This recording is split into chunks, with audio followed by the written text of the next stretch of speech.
Ja vás všetkých vítam pri dnešnom webinári. Je to téma spravodlivého odmeňovania a v dnešnom webinári sa budeme zameriavať na to, ako obstať, keď sa vás zamestnanci začnú pýtať. Zhrnieme si na začiatok zákon, ktorý bude preložený do takej ľudskej reči, aby ste tomu viac chápali, aby ste nečítali vlastne iba paragrafy.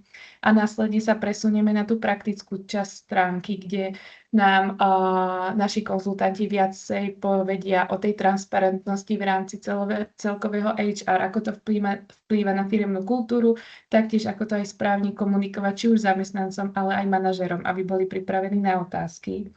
A následne si ešte pozrieme aj našu metodológiu od Connectio, ktorá vlastne je nastavená na to, aby sa správne nastavilo hodnotenie, celkové hodnotenie a taktiež aj na štruktúru odmeňovania. Ja pôsobím v advokátskej kancelárii a teda poslednú dobu sa pomerne intenzívne venujeme práve transparentnému odmeňovaniu. Transparentné odmeňovanie ako téma je vlastne európskou témou, pretože to začalo európskou smernicou, ktorá bola prijatá v roku 2023 a následne Európska únia vlastne zaviazala každý členský štát, aby túto smernicu transponoval do svojho právneho poriadku. Slovensko sa pomerne úspešne poponáhľalo a aktuálne už máme teda zákon. Je to zákon 76 z roku 2026, ktorý nám upravuje vlastne rovnaké odmeňovanie mužov a žien za rovnakú prácu, respektíve prácu rovnakej hodnoty. Účinnosť tohto zákona je od 7. júna, čiže už je zákon účinný. Niektoré povinnosti už teda aktuálne platia a zamestnávateľia by sa nimi mali riadiť. Niektoré sú časovo odložené do roku 27, 28, prípadne až 31. Čo je vlastne účelom celého toho transparentného odmeňovania je odstrániť rozdiely. Jednak v tých mzdových ohodnoteniach medzi mužmi a ženami a jednak zaviesť nejaký rovnocenný systém určovania miest medzi mužom a ženou. Z našej skúsenosti, čo teda máme z praxi, sa stretávame s tým, že značné množstvo zamestnávateľov nám povie, že sa ich ten zákon netýka, že veď oni predsa majú odmeňovanie transparentné, že každý má k tomu prístup. Dôležité je ale povedať, že nejde len o to, či zamestnávateľ dá rovnakú mzdu alebo porovnateľnú mzdu dvom zamestnancom rôzneho pohlavia, ale aj o to, ako má celý ten systém nastavený, či je pripravený na tie povinnosti, ktoré pre ňo prichádzajú. Z tohto hľadiska je potrebné povedať, že to transparentné odmeňovanie sa teda nevzťahuje len na tú finančnú zložku, teda na to odmeňovanie, ale zahŕňa celý rad a vlastne premieta sa celým procesom toho pracovnoprávneho vzťahu a interných procesov zamestnávateľa od štruktúry odmeňovania, ktorú musí zamestnávateľ si nastaviť, cez nábor zamestnancov, kde teda sú nejaké povinnosti v súvislosti so vstupnou odmenou, so zákazom dopytovať sa na odmenu v predchádzajúcom zamestnaní.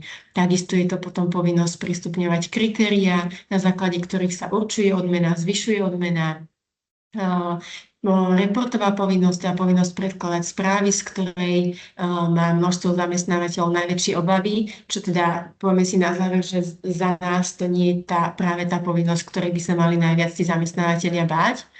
A v neposlednom rade sú to takisto aj nejaké sankcie, respektíve pokuty, ktoré zákon umožňuje ukladať kompetentným orgánom, ak nie sú dodržiavané tie zákonné povinnosti a zákonné ustanovenia. Na jednej strane tento zákon zasiahne vo veľkej miere zamestnávateľov, ale takisto sa týka aj zamestnancov. Pre zamestnancov sa totiž rozširujú informačné povinnosti. To znamená, zamestnanci budú mať väčšie práva, čo sa týka informácie o svojich mzdách.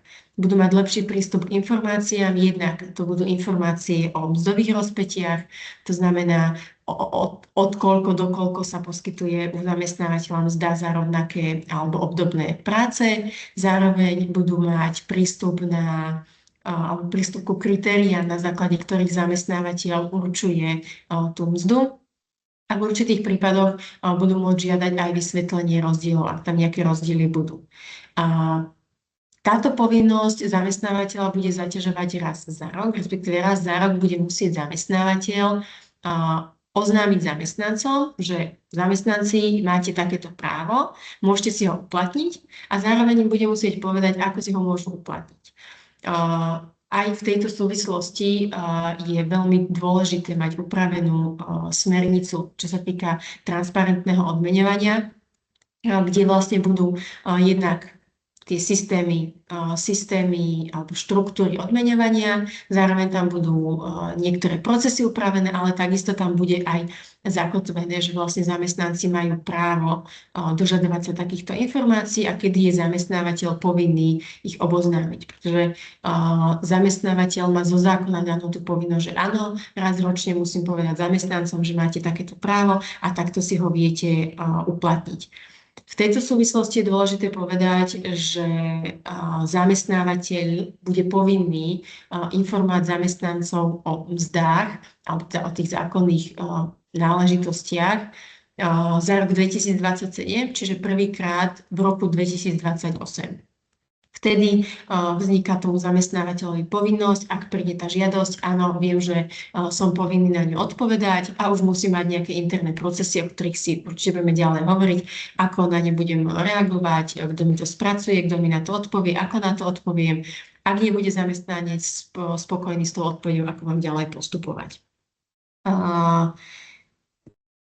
V tomto prípade si treba uvedomiť aj tú skutočnosť, že dôkazné bremeno v prípade akéhokoľvek dokazovania, či už pri nejakých kontrolách alebo nedaj Bože v súdnych sporoch, bude zaťažovať zamestnávateľa. To znamená, že zamestnávateľovi nebude stačiť povedať, že Jožko a Janka majú rozdielne mzdy, lebo Jožko je šikovnejší, ale práve na zamestnávateľovi bude, aby preukázal, že áno, ja tu mám nastavený systém odmeňovania, ten systém je objektívny, je založený na takých a takých kritériách, ktoré sú v súlade so zákonom a pri Jožkovi a Janke sú nastavené tie mzdové podmienky takto, lebo to vychádza práve z tohto predpisu. Čiže bude to musieť vedieť objektívne zhodnotiť. Preto odporúčame, čo si povieme aj na záver tejto časti, aby vlastne zamestnávateľia sa zamysleli, ak sa ešte doteraz nezamysleli, nad celým tým svojím procesom, ako majú nastavený proces v súvislosti s transparentným odmeňovaním a ako majú vlastne aj tú svoju tie interné procesy a internú dokumentáciu. V súvislosti s právami zamestnanca je dôležité aj právo zamestnanca na náhradu újmy, ktorá by mu prípadne vznikla, ak naozaj príde k tomu, že to odmeňovanie nebolo objektívne, respektíve, že naozaj tam nastala tá diskriminácia, tak priamo tento zákon o transparentnom odmeňovaní zakotvuje to právo zamestnanca na to, aby sa domáhal nejakej tej spôsobenej újmy, čiže nebudú sa aplikovať žiadne iné predpisy, zamestnanec nemusí hľadať, odkiaľ má uplatňovať svoje nároky, ale priamo tento zákon mu dáva možnosť uplatňovať svoje nároky v prípade, ak teda dôjde k tej diskriminácii. Prejdeme si na ďalší slajd, kde si povieme tie najväčšie rizika, ktoré vidíme my v praxi. Veľa zamestnávateľov si myslí, že je to práve to, že dávame rozdielnú odmenu žene a mužovi. Nie je to tak. To najväčšie riziko, alebo ten najväčší strašiak je v tom, že zamestnávateľ nevie vysvetliť ten spôsob odmeňovania. Máme zamestnávateľov ako klientov, ktorí majú nastavený nejaký mzdový poriadok, systém odmeňovania, ktorý sa vyvíjal spolu s vývojom ich spoločností na 20 rokov a vlastne nikto poriadne nevie, ako sa ten mzdový poriadok vyvíjal, ako je nastavený, prečo je nastavený tak, ako je nastavený. A práve toto je to najväčšie riziko, že ja môžem tým zamestnancom dať rozdielnú mzdu, rozdielne odmeny, takúto zložku mzdy, ale musím to vedieť naozaj objektívne a v súlade so zákonom odôvodniť, prečo to tak robím. Zamestnávateľia často používajú pojem, že veď ten zamestnanec si vypýtal viac, veď prišiel na pohovor, alebo brali sme ho vtedy, kedy bol trh práce nedostatočný, neboli tam zamestnanci, tak sme mu museli výsť v ústretí. Toto je možno fajn argument, ale v dnešnej dobe už ten argument nebude stačiť. a zamestnávateľ ho môže použiť, ale musí ho vedieť aj objektívnymi kritériami odvodniť. Čiže samotná skutočnosť, že zamestnanec si vypýtal viac v čase, kedy bol nedostatok pracovníkov na trhu, nebude postačujúci a ak by prišla kontrola, tak s najväčšou pravdepodobnosťou by bolo toto danému zamestnávateľovi vytknuté ako nedostatočné, ako porušenie práve toho zákona o transparentnom odmeňovaní. Všetky tie kritéria, teda respektíve ten systém, ako zamestnávateľ určuje tú odmenu, musia byť teda pretavené do nejakých objektívnych a transparentných kritérií. Zákon aj vymedzuje vlastne, že primárne sa máme sústrediť na zložitosť práce, zodpovednosť, ako má daný zamestnanec, namáhavosť tej práce, rôzne pracovné podmienky, takisto nejaké soft skills, alebo tam mäkké zručnosti a veľa zamestnávateľov sa nás v praxi pýta, či regionálne rozdiely takisto môžu byť dôvodom pre rôzne odmeňovanie. My hovoríme áno, ale je tam čiarka a je tam ale. Musí to byť naozaj zdôvodnené objektívne vzhľadom na celý konštrukt zamestnávateľa, ak má regionálne pobočky, má nejakú materskú spoločnosť, tak musí to byť naozaj zdôvodnené objektívne, transparentne. Nestačí, že tam dáme len, že regionálny rozdiel. Takisto je dôležité, aby tie kritériá, ktorými zamestnávateľ určuje tie odmeny, neboli len v nejakej smernici zadefinované, ktorú si raz napíšem a potom ju strčím do šuflíka, ale musia byť aktualizované a musia byť naozaj aj do praxe pretavené. Nestačí, že ja si stiahnem nejakú smernicu z internetu, kde budem mať nejaké všeobecné kritériá a v zásade moja spoločnosť bude robiť niečo úplne iné a tá smernica interná ani nebude použiteľná vlastne na môj systém práce a na moje to živé prostredie v rámci teda interných postupov. Treba si teda uvedomiť, že jednak musím mať smernicu, teda musí mať tú dokumentáciu a jednak tá dokumentácia musí byť premietnutá v praxi a musí zodpovedať tým podmienkam reálnym, ktoré ja ako zamestnávateľ v rámci tej spoločnosti mám a uplatňujem. Čiže záverom tohto slajdu si môžeme povedať, že nie je dôležité, respektíve nie je riziko to, že tie rozdiely v tých odmenách mám, že Jožkovi dám viac ako Janke. Dôležité je to, či ich viem objektívne a transparentne vyhodnotiť a či ich viem dátovo podložiť. Lenko, jestli vám, pardon, můžu do toho jenom rychle skočit. Máme tady 2 dotazy v chatu. A myslím, že se týkají přesně tady toho, co jste teď zmiňovala. První dotaz je, co přesně znamená, je potřebné zavést 2 druhy dokumentace, štrukturu odmeňování a kategorie zaměstnanců. Je možné tieto dokumenty zahrnout do už existující internej dokumentace? To je první dotaz. Môžem odpovedať, či počkáme na to? Áno.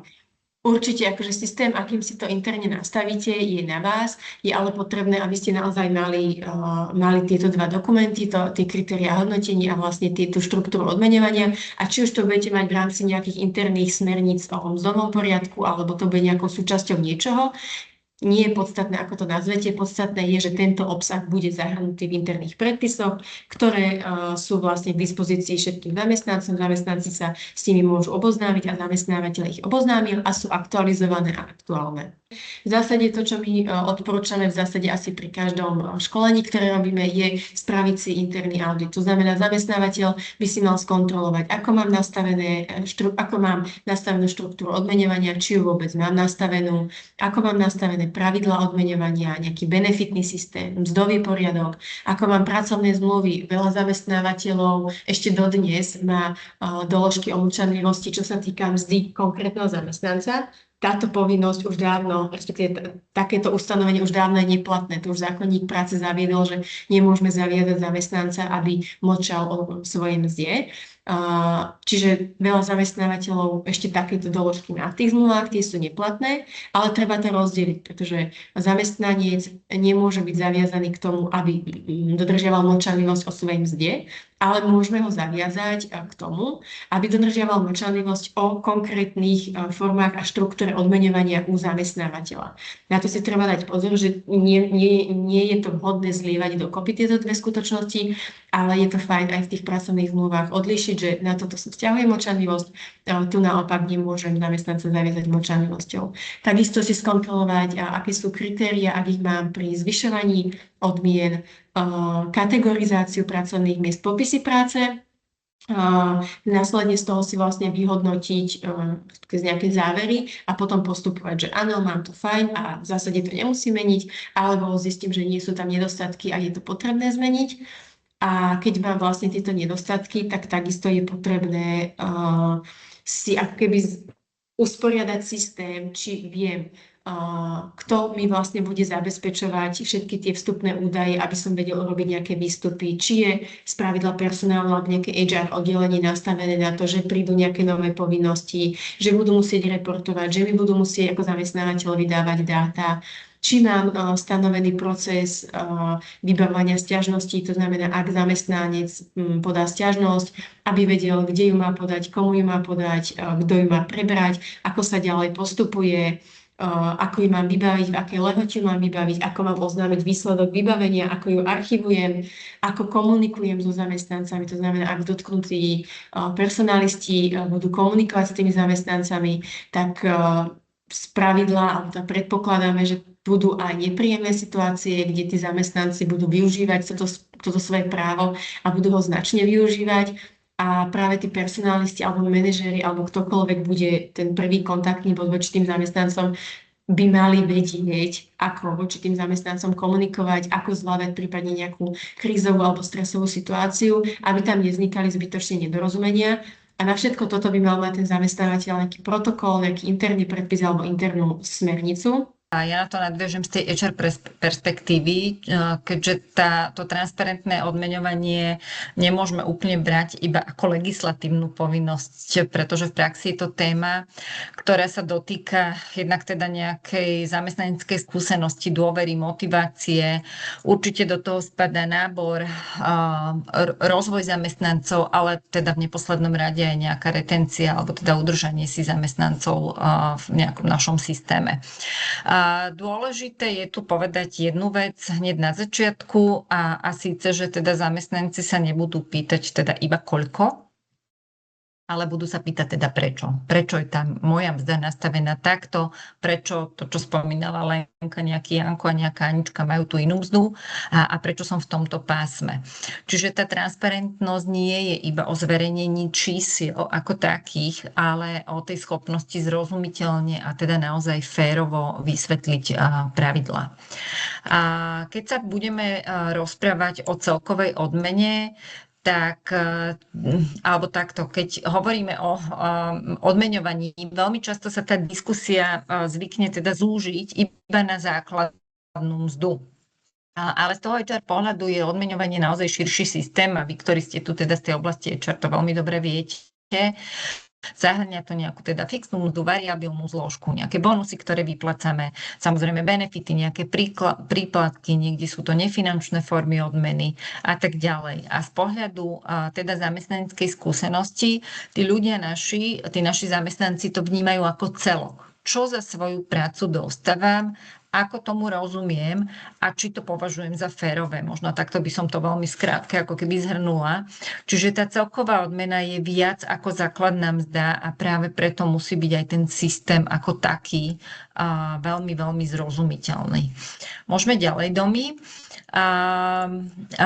Pri transparentnosti sa nám teda veľmi často ukáže, kde máme ten systém náš, ktorý máme už nejako nastavený pevný.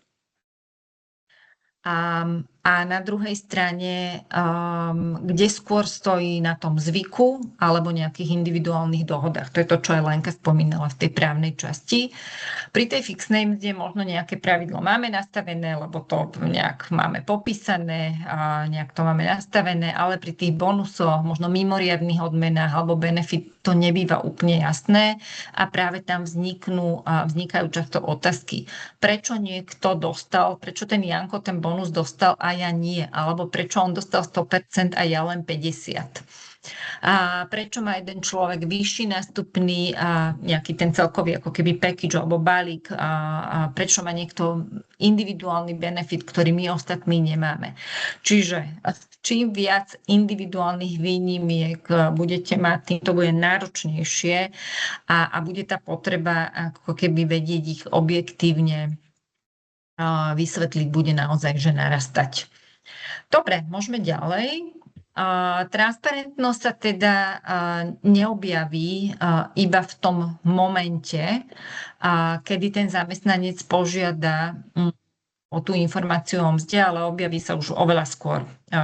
Vidíte na slade nejaký taký ten životný cyklus zamestnanca, čiže už v momente náboru ten kandidát môže očakávať a má právo sa dopytovať na informácie o mzdovom rozpätí. Ďalej pri onboardingu, keď potrebuje pochopiť, ako tá firma funguje, aké sú možno tie perspektívy v rámci firmy. Pri hodnotení výkonu, keď sa pýta, ako teda jeho výsledky súvisia s tou odmenou, ktorá mu bola priznaná, alebo teda ktorú dostal. Pri rozvoji, keď chce vedieť napríklad, aké sú tie kritériá, ktoré musí splniť, aby sa posunul povedzme na vyššiu pozíciu, ktorú už má teda iné ohodnotenie. A samozrejme aj pri retencii, keď teda porovnáva tú svoju skúsenosť nie len s kolegami, ale v tomto prípade častokrát aj teda s trhom. Čiže transparentnosť nie je jeden dokument, ale je to naozaj spôsob, ako tá firma komunikuje pravidlá počas celého vlastne života toho zamestnanca vo firme. A to hovorím, že životný cyklus. Môžeme ďalej, Domi. Zamestnanci veľmi často nepotrebujú mať najvyššiu mzdu na trhu, aby boli motivovaní. Je to často mýtus, ale potrebujú mať ten pocit, že ten systém, v ktorom sú a sú v ňom odmeňovaní, im dáva zmysel, že existujú pravidlá, že tie pravidlá sa neuplatňujú selektívne alebo nie je tam kopec výnimiek. Že keď sa pýtajú, tak nedostanú neurčitú odpoveď typu my to máme takto nastavené. To nie je odpoveď a ona už ani neprejde ako keby podľa tej legislatívy novej. Tá férovosť naozaj neznamená, že všetci majú rovnako. Tá férovosť znamená, že tie rozdiely sú v poriadku, ale majú jasný a obhajiteľný dôvod. Čiže zamestnanci nechcú vidieť iba číslo, ale chcú naozaj rozumieť tej logike systému. Môžeme ďalej, Domi. Tu vidíme, že teda naozaj tá transparentnosť sa teda dotýka každého procesu a ak tá transparentnosť nie je prepojená s procesmi, tak v zásade zostane iba nejakou, nazvem to, že formálnou formalitou, ktorú ako keby nevieme vysvetliť. Ak môžem, tak v rámci toho četu máte odpovede na túto otázku. Tak môžete hlasovať, čo si myslíte, že kde podľa vás vzniká najviac otázok k mzde. A kým budete hlasovať, tak ja zatiaľ nechám zase Gabi, aby pokračovala. Dobre, tak môžeme na ďalší slajd. Tak som zvedáva, či prídu otázky. Dobre, tak čo musíme mať pripravené? Môžeme, Domi. Aby HR vedelo teda tú transparentnosť vládnuť, nestačí mať pripravenú nejakú jednu komunikačnú vetu, my potrebujeme mať pripravený celý systém. To znamená aktuálne popisy pracovných pozícií, jasné kritéria hodnoty práce, kategorizáciu alebo grading sa to nazýva, mzdové rozpätia, jednoznačne zadefinované pravidlá pre ten výkon, rast a nejakú variabilnú zložku odmeny, ak ju máme. A veľmi dôležité, a netreba na to zabúdať, pripravených manažerov. Bez týchto vecí sa to HR naozaj potom dostáva do obrannej pozície, ja to hovorím, a kedy iba reagujeme teda na otázky, ale nemáme ako keby koncept a systém, ktorý by bol transparentný a dobre pripravený a dovolím si teda povedať trošku aj tak odľahčenie, že nepriestrelný. Čiže bez toho systému sa transparentnosť nedá obhájiť, dá sa iba komentovať. No a ja teraz odovzdám slovo mojej kolegynke Veronike, ktorá sa teda s vami spolu pozrie na základ toho celého systému, a to je hodnotenie a kategorizácia pozícií, pretože ak nevieme vysvetliť tú hodnotu práce, tak veľmi ťažko vysvetľujeme rozdiely, akékoľvek rozdiely v odmeňovaní, a Veronika nám teraz ukáže, ako k tomu v Connectio prístupujeme v rámci teda tej našej metodológie, ktorá bola spomínaná. Takže Veru, páči sa, je to tvoje. Děkuji za slovo, Gabika. Já poprosím možná rovnou na další slide, jinak vám účastníkům přeju hezké odpoledne. Pokud byste měli dotazy, tak prosím pište do chatu, vrátíme se k ním na konci. Tak, to, co už tady dneska zaznělo, jak od Lenky, tak i od Gabiky. Základem pro to transparentní odměňování jsou popisy pozic, kde vlastně máte popsané role a kde máte popsaná i ta kritéria, čím se ty role odlišují. Na základě těch kritérií potom je potřeba zpracovat tu kategorizaci pozic, takzvaný grading. Až na tom je možné stavět systém odměňování a až na konci se dostaneme k tomu transparentnímu odměňování. Je to proces o několika krocích, a abychom na konci se k tomu transparentnímu odměňování dostali, tak je opravdu potřeba nepodcenit žádný tady z těchto kroků, protože díky nim vlastně získáte ty argumenty pro případné třeba rozdílné mzdy, o kterých jsme tady mluvili a o kterých mluvila hlavně Lenka. Můžeme na další slide. Tady vlastně je popsaný v těch jednotlivých krocích přístup náš konzultantů Connectio, kdy zase vidíte popisy pozic, které tvoří základní kámen pro to hodnocení pozic. Je potřeba v těch popisech už vlastně se zaměřit nejenom na odpovědnosti té role, což je takový standard, a nějaké požadavky na třeba vzdělání a podobně, ale je potřeba se tam zaměřit i na opravdu komplexnost té role, na složitost, na i třeba psychickou náročnost, na ty měkké dovednosti, o kterých mluvila Lenka, pracovní podmínky, protože tady to všechno nám vlastně umožní potom ty pozice shodnotit, porovnat mezi sebou. Pro ten grading, pro to hodnocení prací stejné hodnoty je potřeba vlastně mít nějakou metodologii, která vám umožní napříč firmou ty pozice hodnotit vlastně stejně a spravedlivě a podle stejných kritérií. Já v následujících potom minutách vám ukážu naši metodologii hodnocení pozic, kterou můžete od nás mít k dispozici, pokud byste neměli vlastní metodologii na hodnocení pozic. A zase je to nějaký transparentní základ, kde jsou popsaná nějaká kritéria. Já vám ukážu, jak se ty pozice díky těm kritériím hodnotí a jaké jsou výstupy. Takže to je něco, co můžete následně třeba potom také využít. V momentě, kdy máme pozice zařazené do takzvaných kategorií neboli gradeů, tak vlastně má smysl teprve tvořit ten systém odměňování. A nejenom pravidla, která musí být srozumitelná a musí být transparentní a stejná vlastně pro všechny, minimálně v rámci toho gradeu, ne stejná odměna, ale stejná pravidla pro všechny v rámci gradeu. Je potřeba se podívat na ty pravidla i v jednotlivých procesech, o tom dalších HR procesech, o kterých mluvila právě Gabika, to znamená nábor, onboarding, vzdělávání, hodnocení, offboarding. Když si vezmu jako příklad, tak třeba hodnocení je hrozně důležitý proces právě pro odměňování, protože bonusy ve firmách, variabilní složky jsou závislé na hodnocení. Hodnotí kdo? Hodnotí manažeři, takže manažeři hrajou klíčovou roli i v tom odměňování vlastně tady z toho pohledu. Ale k tomu potom se vrátíme taky ještě za chvilku. A aby jsme dostali té transparentnosti, tak jak už říkala Lenka, je potřeba to mít nějakým způsobem popsané. Jestli to bude vnitřní předpis, směrnice, metodika, myslím si, že to je úplně jedno, doufám, že říkám žádnou blbost teďka, Lenko, je potřeba to mít popsané a je potřeba, aby k tomu měli přístup všichni zaměstnanci. Doteď jsme se... Ne, ještě prosím zpátky.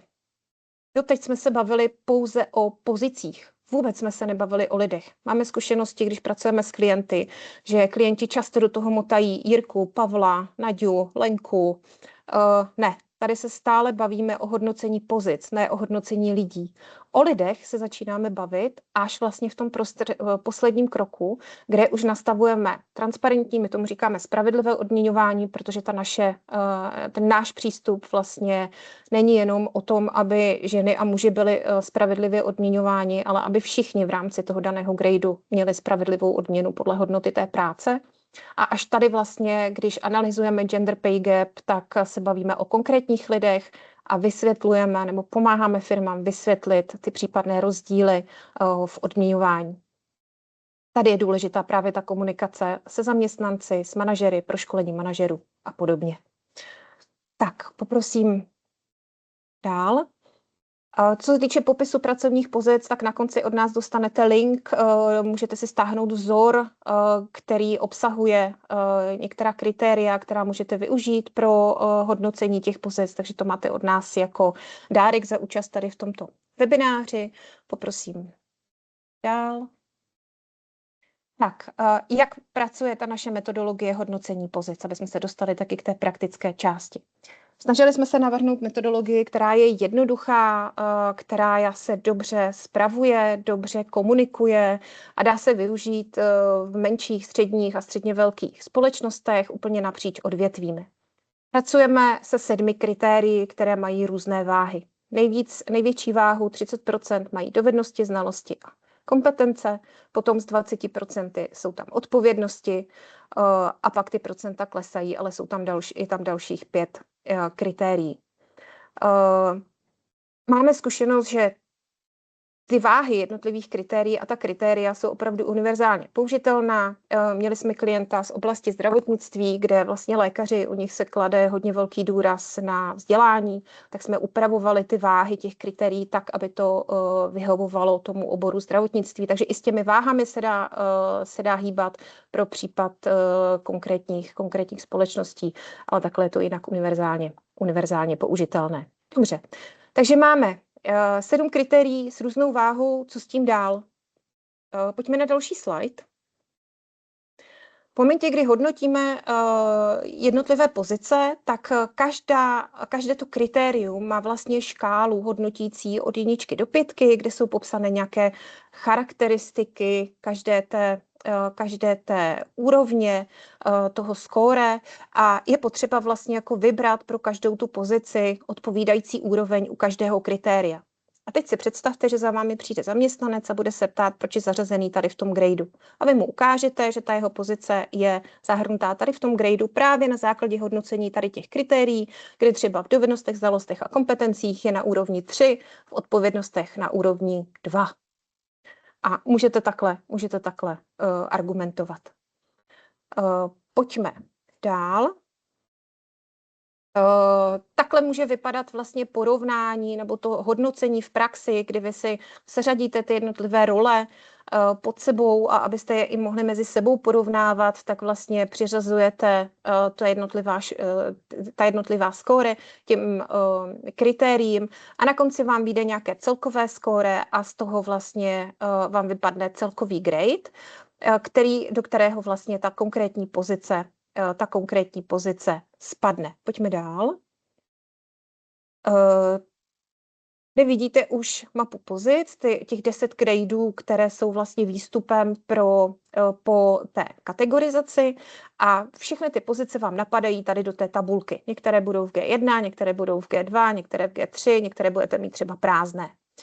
A podle toho, jak velká jste společnost, jakou máte organizační strukturu, tak potom s tím vlastně pracujete dál, kdy vytvoříte tu mapu pozic úplně třeba jednoduše jenom G1 až G10, ale můžete tam doplnit třeba i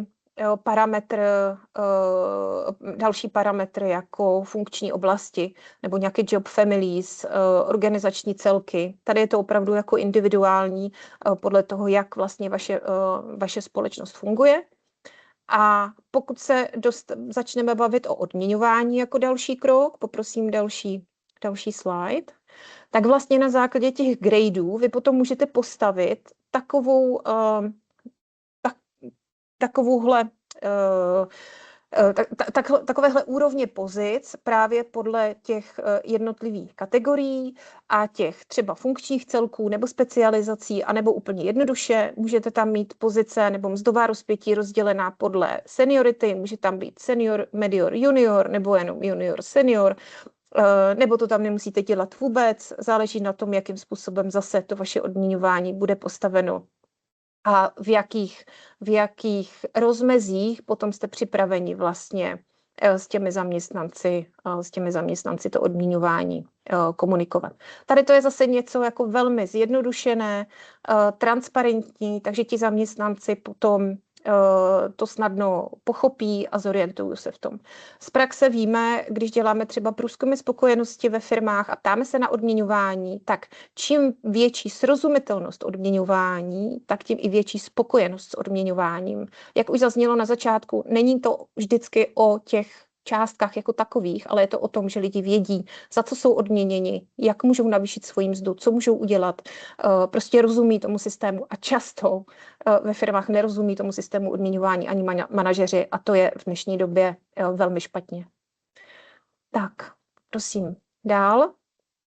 Tak, gender pay gap, tam si vlastně ověřujeme, jestli je to příprava na reporting, jestli ten rozdíl mezi muži a ženami je, který dokážeme vlastně odůvodnit, je pod 5% nebo nad 5%. Pokud je nad 5% a dokážeme ho odůvodnit, tak i tak je to vlastně v pořádku. Pojďme dál.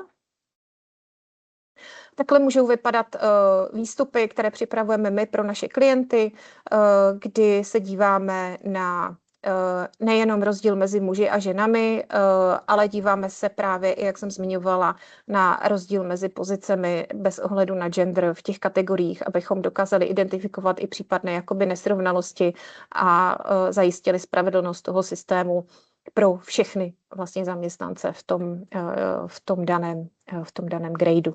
Tak, pojďme dál. Rychle jenom proběhnu příklad z praxe. Naším klientem je Barrandov Studio, kde jsme vlastně jim pomohli díky našemu AI asistentovi. Oni měli zhruba 90 pozic, měli je popsané v nějaké jako kvalitě, na kterou byli zvyklí. My jsme spolu s organizační strukturou to zadali našemu AI agentovi a on na základě naší metodiky zhruba do hodiny připravil to hodnocení pozic. Samozřejmě je to nějaký výstup, na který se potom musí podívat HR, manažeři, musí to celé jakoby zvalidovat, ale ušetří to hodně práce a hodně času těch manuálních činností, které byste normálně kolem toho museli udělat. Takže pokud byste chtěli urychlit ten grading a máte pozic hodně a máte JDčka, tak určitě tady to je nástroj, který vám může pomoct. Tak, pojďme dál. Pokud se vám náš přístup líbí, tak neváhejte se ozvat. Můžeme spolu vybrat oblast i formu, jak flexibilně, jak budete potřebovat. Můžeme být přítelem na telefonu, můžeme to za vás celé udělat. Těch možností spolupráce je hodně. Tak, moc děkuju za pozornost, budu se těšit na případné dotazy a předávám slovo zpátky Gabice. Si zoberiem trošku späť to slovo a ešte poukážeme aj na to, čo aj Veronika spomínala. Hoci teda Veronika išla na to transparentné odmeňovanie, samozrejme stojí na dátach, metodike, systéme, to je nepopierateľný fakt. Ja by som možno k tomu pridala takú poslednú tú praktickú vrstvu, kto bude ten systém realite vysvetľovať. Veľmi často to nebude HR, možno v úvode nejakú smernicu, nejakú štruktúru, bude to manažer. A Veronika to spomínala pri tých hodnotiacich rozhovoroch, pretože tam často naražame na to, že prídu otázky, prečo mám takúto mzdu, prečo mám takúto odmenu, prečo som dostala takéto hodnotenie, čo môžem urobiť na to, aby som sa povedzme z tej juniornej pozície dostala na tú seniornú. Čiže transparentnosť nebude fungovať len preto, že máme metodiku a tá je samozrejme dôležitá, ale bude fungovať prakticky vtedy, keď aj manažeri ju vedia zrozumiteľne, citlivo vysvetliť, čiže potrebujú jej tiež rozumieť. Môžeme ďalej. Manažer nemusí byť právnik a nemusí byť ani odborník na odmeňovanie, ale musí poznať interné pravidlá odmeňovania, musí rozumieť tomu, ako sa hodnotí výkon a musí naozaj vedieť vysvetliť zamestnancovi nejakú základnú logiku mzdy a teda tej možnosti rastu vo firme. A veľmi dôležité je aj to, aby teda manažer vedel rozvíjať zamestnancov, lebo rozhovorom, kde by samozrejme nemal končiť vetou, že častá odpoveď, ale mal by pokračovať otázkou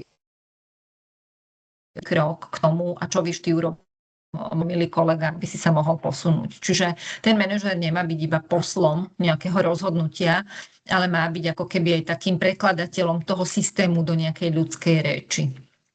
Čiže nejaké desatoro pre prípravu manažerov. Ak by som to mala zhrnúť, tak vidím tu možno teda dve roviny. Prvá sú teda znalosti. Manažer musí samozrejme chápať, že tá férovosť neznamená iba rovnosť, musí rozlišovať medzi hodnotou pozície, hodnotením konkrétneho človeka. V tom sú rozdiely. Musí vedieť, čo môže a nemôže komunikovať a samozrejme musí rešpektovať nejaké hranice anonymity. Druhá rovina sú zručnosti. Tie rozhovory bývajú extrémne citlivé. Objavujú sa emócie, sklamania, porovnávania, niekedy a dosť často aj nedôvera. A tu nestačí, keď pošlete manažerovi vypracovanú smernicu, potrebujú si tie rozhovory natrénovať. Čiže výkon a spätná väzba sa zároveň stávajú aj teda takým nejakým dôkazovým materiálom. A to trénovanie rozhovorov, s tým vám samozrejme tiež vieme pomôcť. V ideálnom svete je, keď vlastne do tej vašej prípravy, vašej štruktúry odmeňovania sú už priamo tí manažeri aj zapojení, pretože tomu rozumejú a vy máte na svojej strane takých tých ambasádorov, ktorí sú vašou pravou rukou. Čiže ten manažer musí byť naozaj mostom medzi tým systémom a zamestnancom a nie nejakou stenou, za ktorú sa bude HR alebo firma skováva. Tak to nefunguje. Tak ďakujem. Tak toto vlastne z nášho webinára bolo všetko. Ja by som vás ešte chcela pozbudiť k tomu, že ak by ste chceli vedieť na to, ako na tom je vaša firma v rámci toho spravodlivého odmeňovania vo všeobecnosti, tak odporúčam doplniť tento dotazník. Je to zadarmo. Zaberie vám to maximálne 5 minút. Ak napríklad teraz na to nemáte čas, budete to mať aj v materiáloch a v tejto prezentácii, ktorú vám zašleme e-mailom. A tiež vám ponúkame aj naše materiály, tiež sú zadarmo, nájdete ich na našich stránkach. Dostanete sa opäť k ním preklikom cez link, alebo opäť máte tam vložený aj QR kód. Takže ak budete potrebovať nejakú konzultáciu, prípadne poradiť s niečím, máte nejaké otázky, tak fakt nás neváhajte kontaktovať. Niektorí z našich konzultantov vám to veľmi radi zodpovedia. A hlavne nezabudnite, že je to fakt potrebné nastaviť čo najskôr a aby to vlastne fungovalo pre firmu a celkovo firma bola konkurencieschopná. Ja by som teda ešte za nás všetkých chcela veľmi pekne poďakovať za pozornosť a teda ak sú ešte nejaké otázky, tak kľudne sa k ním môžeme presunúť. Zároveň sú tu ešte aj 3 otázky, ktoré ste nám vložili do registračného formulára. Tak ak by ste mohli Gabi, Veru alebo Lenka zodpovedať, nech sa páči. Tak první otázka se ptá na komunikaci směrem k zaměstnancům. Strategie pro individuální dotazy, když rozdíl vyjde nad 5%. Tady je potřeba rozlišit, na co se ten zaměstnanec bude ptát. On se může ptát na úroveň své individuální odměny a to se může ptát už teď. A na to, jak ta odměna jakoby vzniká. Pokud se bude chtít ptát na kontext toho gradeu, tak tam ten dotaz může přijít až v roce 2028, jak už jsme říkali. A rozdíl nad 5% není jako špatně, pokud ho neumíme vysvětlit. Takže já se vrátím zase k těm kritériím, vrátím se k té metodice hodnocení pozic. Tam najdete ty odpovědi. Druhý dotaz. Jak transparentně zohlednit to, že když mají 2 pozice stejnou náročnost, každá je placená jinak kvůli trhu. Rozumím. Pozice mají stejnou náročnost. U toho bych se zastavila, protože náročnost je jenom jeden z kritérií. Jo? Pokud ti myslíte grade, že pokud jsou 2 pozice na podobném gradeu, ale jsou tam započítané další kritéria, kromě té náročnosti, tak to se může stát a pak doporučuji pracovat s takzvanými job families, kdy vy můžete ty pozice, které, a většinou je to u IT, s těmi dotazy se setkáváme často, tak vy můžete udělat job family pro IT v rámci toho gradeu a porovnávat tam vlastně pozice jakoby mezi sebou. A pak třetí dotaz, jsme výrobní společnost, potravinářská a ráda bych věděla víc o blue collars pozicích. Na ně platí úplně všechno stejně, to, co jsme si doteď řekli, tak platí bez ohledu na, jestli jsou to white collars, blue collars, je to úplně jedno. Všechno, co jste dneska slyšeli, tak platí pro jakoukoliv pozici a jestli se nemýlím, tak i pro dohody, že Lenko? Lenka kývá, Ano. pokud nevidíte. Ano. Pro všechny typy pracovních poměrů. Prípadne, ak budete chcieť ešte nejaké otázky zodpovedať anonymne, neváhajte nás kontaktovať aj na e-maily. A ja by som tým pádom takto tento webinár ukončila. Veľmi pekne ďakujem za účasť a tešíme sa, že sme vám snad nejako mohli pomôcť, prípadne vám viac upresniť informácie ohľadne transparentného odmeňovania. Takže ďakujem a za celý Connectio a Legal Mates team prajem pekný deň a užite si to slnko vonku.